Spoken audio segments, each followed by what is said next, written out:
Le Grand Matin Sud Radio.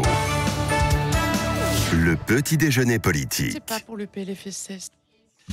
Ce matin, excusez-nous, nous sommes avec Annie Genevard, qui est vice-présidente de l'Assemblée nationale et députée du Doubs. Oui, bonjour Annie Genevard. Bonjour. Secrétaire générale aussi des Républicains. Alors, tout d'abord, sur cette question qui a été réglée hier soir avec les policiers, une augmentation de 120 à 150 euros. Ça doit être voté à l'Assemblée nationale, là où vous êtes mobilisés en cette fin d'année pour noter l'ensemble, pour voter l'ensemble des mesures du pouvoir d'achat. D'abord, c'est une bonne chose. Pour nos policiers et nos gendarmes, c'est une bonne chose. Ils ont été quand même soumis à contribution comme jamais,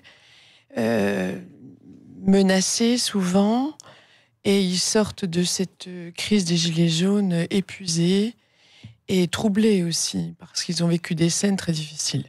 Donc j'aurais commencé par dire que c'est une bonne chose pour nos policiers et nos gendarmes. Maintenant, comme... c'est suffisant d'ailleurs, il 120 150 euros. Il semble satisfait, d'autant que le ministre a annoncé la réouverture du dossier des heures supplémentaires. Vous savez qu'il y a plus de 300 millions d'heures supplémentaires dans nos pays. Néanmoins, on assiste... 24 millions d'heures supplémentaires. Non, mais 24 millions d'heures supplémentaires qui représentent 300 millions d'euros. D'euros, d'accord. Oui, voilà, absolument. Je me suis peut-être mal exprimée. Non, très bien. Donc, les premières propositions n'étaient pas du tout satisfaisantes. Ils sont satisfaits de cette négociation et tant mieux.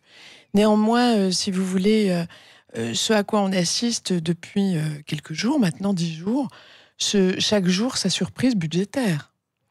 Or, c'est pas tout à fait comme ça que on pilote le budget de la nation. Donc là, on vient d'examiner en deuxième lecture le projet de loi de finances. On va le voter définitivement ce matin. Et ensuite, on attaque le projet de loi de finances de la sécurité sociale. Comment vont s'insérer les mesures annoncées par le ministère ? Je n'en sais rien. Donc il y a du grand flou, quoi. Il y a plus que du flou. Alors c'est dans l'urgence, ça se fait dans l'urgence, mais... Bon, ça se fait dans l'urgence, mais depuis 10 jours maintenant, tout se fait dans l'urgence. Oui.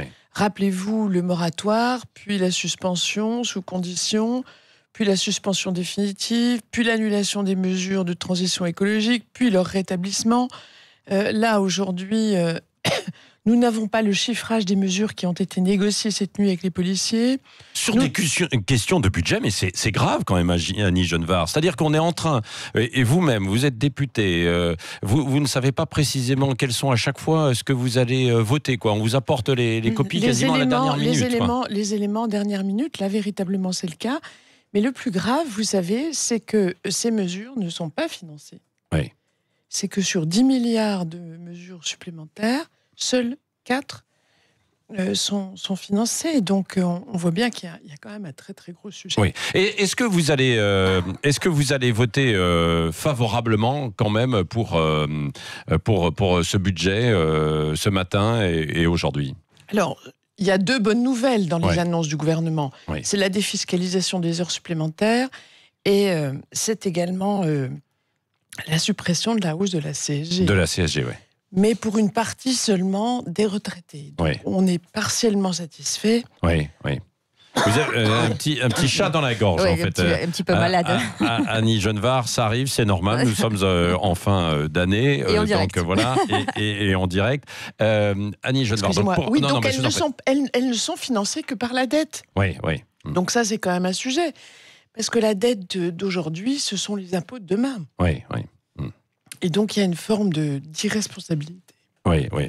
Irresponsabilité, ce qui est quand même assez incroyable, quoi. Après cette crise, il y a eu un mois pour préparer, même si évidemment on sait que les mesures ont été décidées à la dernière minute, mais il y a eu un peu du temps pour préparer tout ça. Et là, on est obligé de le faire en 2 jours parce que vous n'allez pas passer, l'Assemblée nationale ne va pas passer Noël sur les bancs de l'Assemblée où les députés vont être obligés de revenir. Alors, on ne peut pas indéfiniment prendre et reprendre, faire et refaire le budget. Oui. Il y a un moment où il faut un peu de sérieux et de crédibilité. Oui. Et donc, ce sera le cas avec l'étude de l'ensemble en fait de ces mesures. Est-ce que ces mesures sont aussi à la hauteur de la colère des Gilets jaunes ? Bien ça, l'avenir le dira. Je crois que cette crise des Gilets jaunes, elle a révélé... elle est née d'un ras-le-bol fiscal. Oui. Je rappelle au passage que la France est la championne du monde des prélèvements quand même, championne d'Europe en tout cas, et que eh bien, c'est la goutte d'eau qui a fait déborder véritablement le vase fiscal. Oui, oui. Mais au-delà de cette revendication fiscale, de cette protestation fiscale, il y a un désir de reconnaissance. Oui, oui. De reconnaissance de Français qui se sentent méprisés, oubliés, ignorés. Oui, oui. Donc voilà.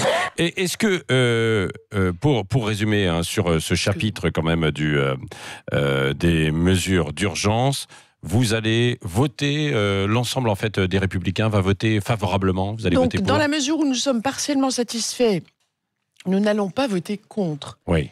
Mais on va engager la discussion. Vous savez, un débat parlementaire, on avance nos positions et on voit comment elles sont reçues par la majorité. Oui, oui. Non, vous n'allez pas faire d'obstruction, quoi. Non, on ne fera pas d'obstruction. Ce sera, selon toute probabilité, une abstention ou un vote pour, en fonction de la qualité de ça, vous n'avez pas encore tranché au sein des Républicains ? Non, ça n'est pas tranché. Ça sera tranché au fur et à mesure du débat et puis surtout à l'issue du débat. Oui, bon, donc pas d'obstruction, soit pour, soit contre. D'autant que chez soit pour, soit abstention. Soit pour, absolument. D'autant que chez les Républicains, il y a quand même beaucoup de divisions en ce moment. Et la crise des Gilets jaunes n'a pas profité, entre guillemets, à Laurent Wauquiez. Pourquoi, selon vous ?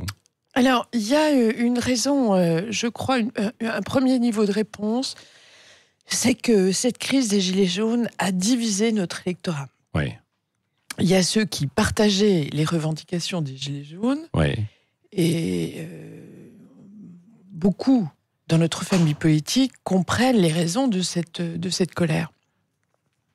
Mais corollairement, il y a tous ceux qui sont contre les violences. Oui, oui. Qui ont été heurtés par les images d'un arc de triomphe profané, d'œuvres symboliques fracassées. Il y a des choses qui ont choqué notre électorat. Notre électorat est un électorat qui aime l'ordre. Oui. Et donc, si vous voulez, les Républicains, la famille politique s'est séparée sur ces questions. Oui. Et Laurent Wauquiez n'a pas réussi à faire l'unanimité et l'union des Républicains autour quand même de cette position chez les Gilets jaunes. Annie Genevard.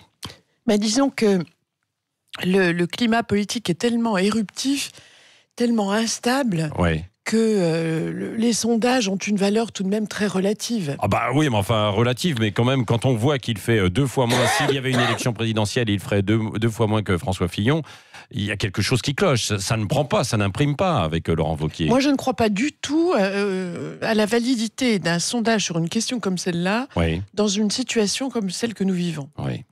Qui brouille absolument toutes les pistes. Et donc, vous ne diriez pas ça s'il y avait 20 ou 25% d'intention de vote pour Laurent Wauquiez, hein.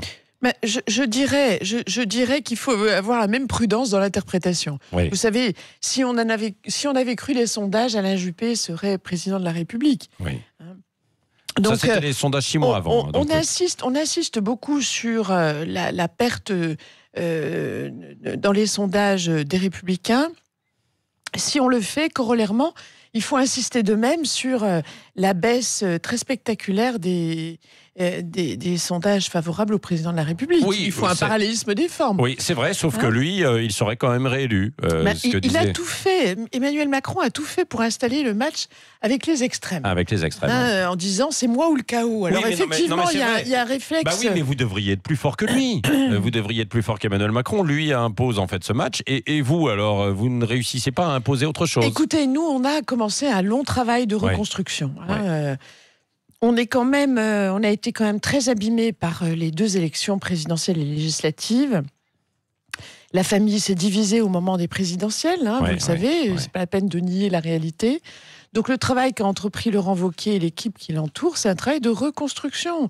Ce travail, moi je trouve que dans l'évaluation de la situation politique des Républicains, on ne voit jamais le verre à moitié plein. Oui. Qu'est-ce qui s'est passé depuis un an ? On a élu un président, on a été capable de mobiliser 100 000 votants. Je rappelle juste que le secrétaire général de La République En Marche a été élu avec 300 voix, oui. 300 votants. On a reconstitué toutes les instances de notre parti, renouvelé toutes les fédérations, mis en place une école des cadres, lancé...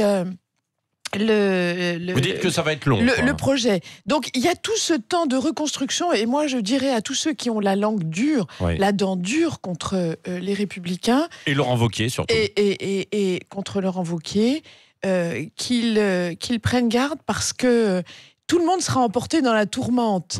À trop fragiliser sa famille politique, c'est soi-même que l'on compromet. Oui. Annie Genevard, vice-présidente de l'Assemblée nationale. Le mot de la fin avec Cécile de Ménibus. Vous êtes sensible à la cause animale. On est en période de Noël. Entre 60 000 et 100 000 animaux seront abandonnés cet été. Certains, la plupart, ont été offerts à Noël. Est-ce qu'il faut punir plus ? Est-ce qu'il faut changer la loi ? Est-ce qu'il faut faire plus de pédagogie pour éviter ce fléau ? Alors, c'est un fléau. Moi, j'aime beaucoup les animaux, j'en ai moi-même. Je vous avouerai que je n'ai pas en mémoire la teneur des peines infligées aux propriétaires d'animaux qui abandonneraient leur animal pendant l'été. Donc, faut-il alourdir ces peines si c'est nécessaire ? Peut-être, je n'en sais rien. Est-ce que c'est suffisamment dissuasif ? Visiblement, quand on voit les chiffres, non. Non, parce que c'est si facile d'abandonner un animal au bord d'une autoroute ou d'un chemin. Donc, on ne pourra jamais poursuivre. Donc, vous dites grande prudence oui, grande prudence. Cela dit, moi, j'observe aussi que la cause animale prospère quand même dans les esprits. Oui, c'est vrai. Allez. Et vous avez un invité surprise. Salut Annie, c'est Laurent Wauquiez. Mais appelle-moi Lolo le schizo. J'étais ravi de te compter dans mon premier shadow cabinet, mais bon, c'est pas le définitif pour 2022, vu que d'ici, j'aurais rendu mon tablier et monté une pizzeria dans le Cantal. Alors voici ma question. Puisqu'au sein du parti, mon leadership est de plus en plus contesté, penses-tu pas, Annie, qu'avec tous ces gilets jaunes, je risque de finir par y laisser ma parka rouge ? Écoutez, Laurent Wauquiez... Tu peux me dire tu ? Oui, tu peux me dire tu. Laurent Wauquiez a deux qualités. D'abord, une grande qualité qui est de sentir ce qui va faire débat dans la politique. Il a été un des premiers à voir à quel point l'augmentation des carburants pouvait emporter des conséquences dramatiques. Je rappelle que sur la question de la défense des classes moyennes, il est mobilisé depuis très longtemps. Donc, il a une bonne intuition politique sur ces sujets. Et sa deuxième qualité, c'est qu'il est courageux. Donc, je pense qu'il a de l'endurance, mais il est clair qu'il faut qu'il continue à tisser ce lien avec les Français. Et ça, c'est en chemin. Ouais. Merci Annie Genevard, vice-présidente de l'Assemblée nationale, secrétaire générale des Républicains qui était l'invitée ce matin de Sud Radio. Et merci Dany Moreau qu'on retrouve à 8h20 sur Sud Radio.